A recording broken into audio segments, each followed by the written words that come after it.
ఏపీలో పులివెందుల అలాగే ఒంటిమిట్టలో ZPTC elections నిన్న ముగిశాయి. రేపు కౌంటింగ్ ఉంది. అయితే గడిచినటువంటి 30 ఏళ్లలో ఎప్పుడూ కూడా జెడ్పీటీసీ ఎన్నికలు పులివెందుల్లో జరగలేదు. మొట్టమొదటిసారి ప్రజాస్వామ్యం బద్ధంగా ఎన్నికలు జరుగుతున్నాయి అనేది టీడీపీ చెప్తున్నటువంటి వర్షం.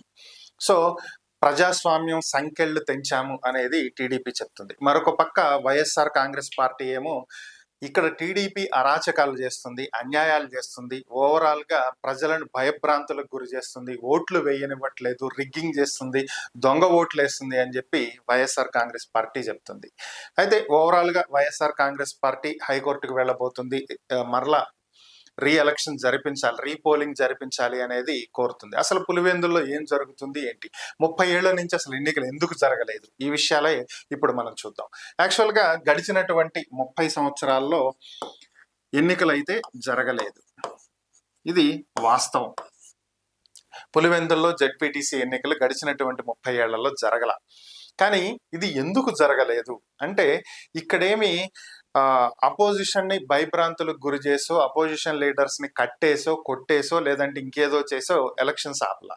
సో ఇక్కడ జరిగింది ఏంటి అంటే ఇక్కడ వైఎస్ఆర్ ఫ్యామిలీకి వైఎస్ రాజశేఖర్ రెడ్డి అలాగే వైఎస్ వివేకానంద రెడ్డి వాళ్ళ హయాంలో అప్పటి నుంచి అటు కాంగ్రెస్ కానీ తర్వాత వైఎస్ఆర్ మరణం తర్వాత వైఎస్ఆర్ కాంగ్రెస్ పార్టీ ఏర్పడిన దగ్గర నుంచి ఇటు జగన్మోహన్ రెడ్డికి కానీ పులివెందులలో ఒక మంచి హోల్డ్ ఉంది.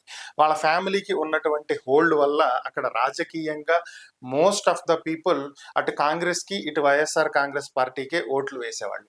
సో ఇదే మెయిన్ రీజన్ ఇక్కడ ఎలక్షన్స్ జరగకపోవటానికి. ఎందుకని అంటే సింగిల్ సైడెడ్ గా ఇక్కడ విన్నింగ్ అనేది డిసైడ్ అవుతుంది. అంటే అపోజిషన్ అనేది లేదు ఇక్కడ. అపోజిషన్ పార్టీస్ నుంచి ఎవరు కూడా నామినేషన్ వేసేవాళ్ళు కూడా లేరు, నామినేషన్ వేసేవాళ్ళు కూడా కాదు. ఎందుకంటే హోల్డ్ అంతా ఒక పక్కన ఉన్నప్పుడు అనవసరంగా నామినేషన్ వేసి ఓడిపోయామని అనిపించుకుంటాం ఎందుకు. సో అందుకని మాక్సిమం ఎవరు కూడా నామినేషన్ వేసేవాళ్ళు కదా. అపోజిషనే లేనప్పుడు ఇంకా ఎలక్షన్ ఏముంటుంది, ఎవరో ఒకళ్ళు నిలబడితే కదా ఎలక్షన్ అనేది. సో ఇక్కడ ఎవరు నిలబడాల, సో అందుకనే ఎలక్షన్ కూడా లేదు. దాదాపుగా మనం గమనించినట్లయితే 1995లో, 2001లో, 2006లో, అలాగే 2013లో, 2021లో ఈ ఇయర్స్ లో జెడ్పీటీసీ ఎలక్షన్స్ జరిగింది. అయితే మరి నెక్స్ట్ జరగాల్సింది 2026లో జరగాలి. అయితే మరి ఇప్పుడే ఎందుకు జరుగుతున్నాయి అంటే 2021లో జరిగినటువంటి జెడ్పీటీసీ ఎన్నికల్లో వైఎస్ఆర్ కాంగ్రెస్ పార్టీ తరపున ఏకగ్రీవంగా ఎన్నికైనటువంటి వ్యక్తి, అతని కొడుకే హేమంత్ రెడ్డి ప్రస్తుతం వైసీపీ తరపున పోటీ చేస్తున్నాడు, హేమంత్ రెడ్డి. సో అలాగే టీడీపీ తరపున ఎవరు పోటీ చేస్తున్నారు అంటే టీడీపీ తరపున అక్కడ ఇన్ఛార్జ్ బీటెక్ రవి సతీమణి ఆయన భార్య లతారెడ్డి పోటీ చేస్తున్నారు.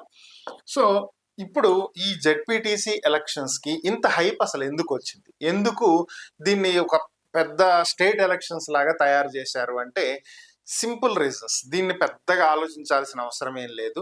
గడిచినటువంటి 30 ఏళ్లలో అసలు అపోజిషన్ లో ఎవరు నామినేషన్స్ వేయలేదు కాబట్టి ఎలక్షన్ జరగల. ఇప్పుడు 11 నామినేషన్స్ వచ్చినాయి. సో ఎలక్షన్ తప్పక జరపాల్సినటువంటి పరిస్థితి. సో ఈ ఎలక్షన్స్ అందుకనే జరిపారు. అయితే దీనికి ఇంత హైప్ ఎందుకు వచ్చింది, ఎందుకు ఇది ఒక స్టేట్ ఎలక్షన్ లాగా తయారైంది అంటే సింపుల్ రీజన్ ఏంటి అంటే రెండు పార్టీలు కూడా దీన్ని ప్రతిష్టాత్మకంగా తీసుకుంటాం. ఇటు వైఎస్ఆర్ కాంగ్రెస్ పార్టీ కానీ అలాగే టీడీపీ కానీ రెండు పార్టీలు కూడా దీన్ని చాలా ప్రతిష్టాత్మకంగా తీసుకున్నాయి. ఎందుకు ఈ రెండు పార్టీలు ప్రతిష్టాత్మకంగా తీసుకున్నాయి అంటే సింపుల్ లాజిక్. 2024 జనరల్ ఎలక్షన్స్ లో కూటమిగా ఏర్పడినటువంటి టీడీపీ, జనసేన, బీజేపీ భారీ విజయాన్ని నమోదు చేసినాయి. సో అలాగే వైఎస్ఆర్ కాంగ్రెస్ పార్టీ భారీగా సీట్లను కోల్పోయి గతంలో 2019 ఎన్నికల్లో 151 సీట్లు సంపాదించినటువంటి పార్టీ కేవలం 11 సీట్లకే పరిమితం కావటం. దీంతో ఇంకేముంది, వైసీపీ పని అయిపోయింది, ఇంకా వైసీపీకి స్టేట్ లో సీన్ లేదు అని చెప్పినటువంటి పరిస్థితులు, ప్రచారాలు జరుగుతూ ఉన్నటువంటి నేపథ్యంలో పులివెందుల అనేది వైఎస్ఆర్ ఫ్యామిలీకి బాగా హోల్డ్ ఉన్నటువంటి ప్రాంతం. ఇది మనం ఆల్రెడీ మాట్లాడుకున్నాం.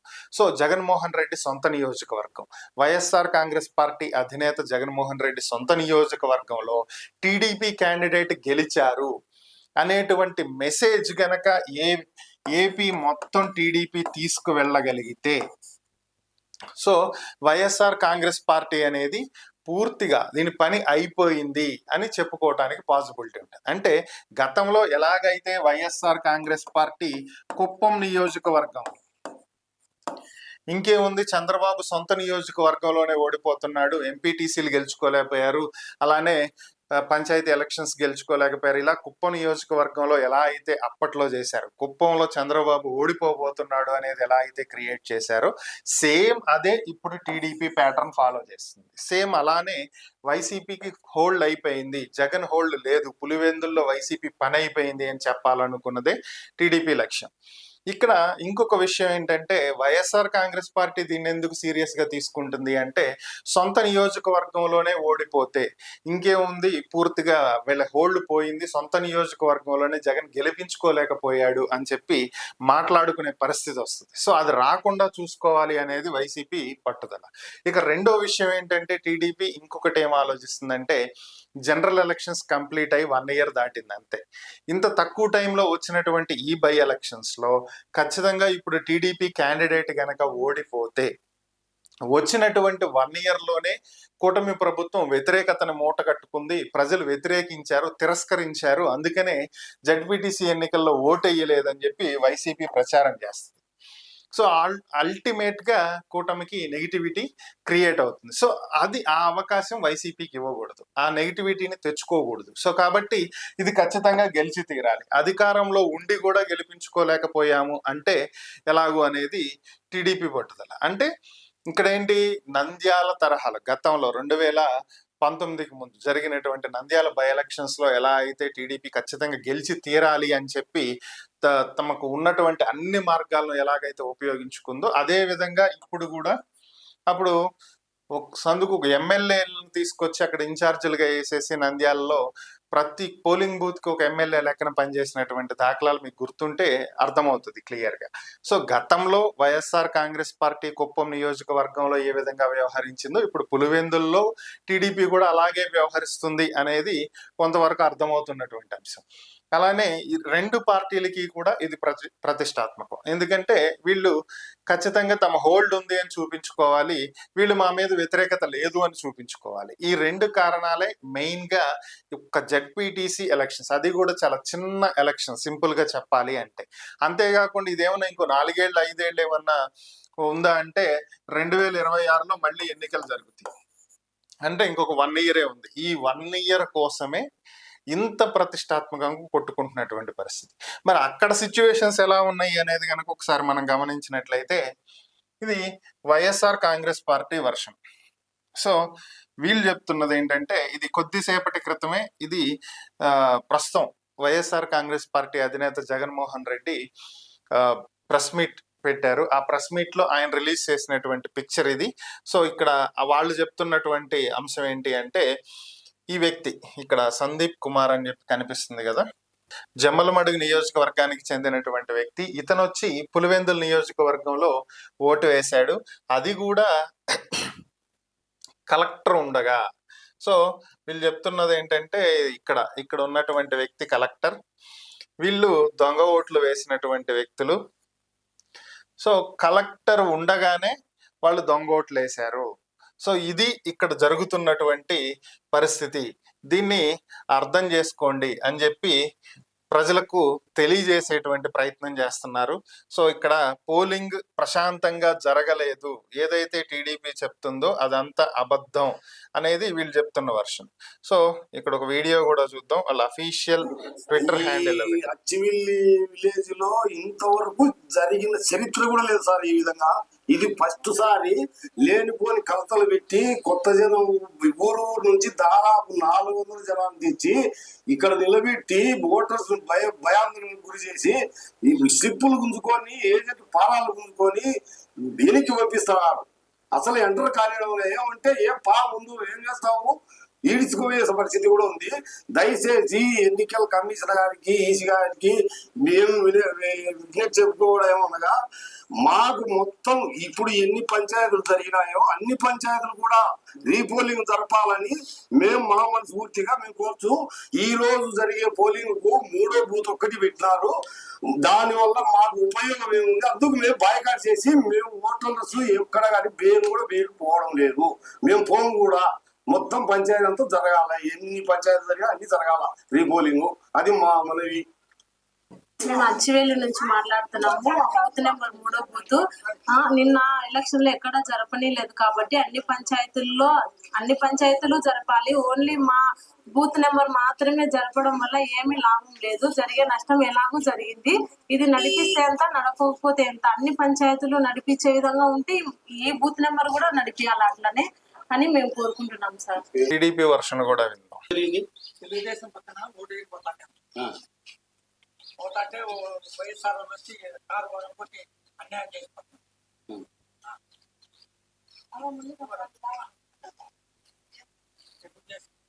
సో వీళ్ళ వర్షన్ ఇది. సో మేము టీడీపీకి ఓటేద్దామని చెప్పి వెళ్తున్నాము, మా కారు పగలగొట్టేసి మమ్మల్ని వెళ్ళనివ్వకుండా ఇబ్బంది పెడుతున్నారనేది టీడీపీ వర్షను. మా స్లిప్పులు లాక్కుని మమ్మల్ని బయటికి పంపించేశారు, మాకు ఓట్లు కూడా వేయనివ్వలేదు అనేది వైసీపీ వర్షన్. ఓవరాల్గా ఇది ఎన్నిక జెడ్పీటీసీ స్టార్ట్ చేశారు అన్నప్పటి నుంచి కూడా ఏదో ఒక వివాదం వస్తూనే ఉంది. ఎలక్షన్స్కి ముందు వైఎస్ఆర్ కాంగ్రెస్ పార్టీ హైకోర్టుకి వెళ్ళింది, పోలింగ్ బూత్లను చేంజ్ చేసేశారు. దీనివల్ల దాదాపుగా 4,000 ఓట్లు అనేవి 4,000 మంది ఓటర్లు తమ ఓటు హక్కును వినియోగించుకునే అవకాశం, వాళ్ళు ఎక్కడో రిమోట్ ఏరియాస్లో పోలింగ్ బూత్లను షిఫ్ట్ చేయటం వల్ల అంత దూరం వెళ్ళేటువంటి పరిస్థితి ఉండదు. ఇక్కడ ఉన్న వాళ్ళని ఇంకొక చోట, అక్కడ ఉన్న వాళ్ళని ఇంకొక చోట వెళ్ళేలాగా పోలింగ్ బూత్స్ అనేవి చేంజ్ చేశారు. ఇది కరెక్ట్ కాదని చెప్పి వీటిని మరలా తిరిగి గతంలో ఎలా అయితే నిర్వహించే వాళ్ళో అలా మార్చండి అని చెప్పి హైకోర్టుని ఆశ్రయించడం జరిగింది. అయితే హైకోర్టుని ఆశ్రయించినప్పుడు ప్రభుత్వం తన వాదనలు వినిపిస్తూ, లేదు ఎలక్షన్ కమిషన్ అన్నింటినీ చెక్ చేసే దాని ప్రకారమే, నిబంధనల ప్రకారమే చేయటం జరిగింది. సో దీంట్లో ఎవరిని ఇబ్బంది పెట్టే ఉద్దేశం కానీ, ఓటర్లను ప్రభావితం చేసే ఉద్దేశం కానీ ఏం జరగలేదు. కేవలం పొలిటికల్ గా చేస్తున్నటువంటి ఎలిగేషన్సే తప్ప వేరొకటి ఏం లేదు అని చెప్పి ప్రభుత్వం కోర్టుకు తెలియజేసినటువంటి నేపథ్యంలో కోర్టు ఏదైతే పోలింగ్ బూత్ లో మరలా మార్చేటువంటి ప్రక్రియ ఏదైతే వైఎస్ఆర్ కాంగ్రెస్ పార్టీ కోరుతుందో దాన్ని డిస్మిస్ చేయడం జరిగింది. దీంతో పాటుగా ఒక్క ఎగ్జంప్షన్ అయితే ఇచ్చింది. ఎవరైతే కొంతమంది లీడర్స్ ఉన్నారో వీళ్ళకి సంబంధించి వీళ్ళని ముందుగా అరెస్టులు చేయటం ఇలాంటివి వాళ్ళని రిలీజ్ చేసేటువంటి ఆర్డర్స్ అయితే ఇచ్చింది. అయితే నిన్న ఎలక్షన్ జరిగేటువంటి సమయంలో ఎంపీ అవినాష్ రెడ్డిని అరెస్ట్ చేయడం జరిగింది వైఎస్ఆర్ కాంగ్రెస్ పార్టీ తరఫున. అరెస్ట్ అంటే హౌస్ అరెస్ట్ చేశారు, బయటికి రాకుండా. అలాగే ఎమ్మెల్సీ టీడీపీకి చెందినటువంటి ఎమ్మెల్సీ రామ్ గోపాల్ని కూడా హౌస్ అరెస్ట్ చేయడం జరిగింది. ఇలా కొంతమంది ఎవరైతే సమస్యాత్మకంగా విద్వేషాలు రెచ్చగొట్టాలి అని ప్రయత్నిస్తున్నారో వాళ్ళని హౌస్ అరెస్ట్ చేశామని చెప్పారు.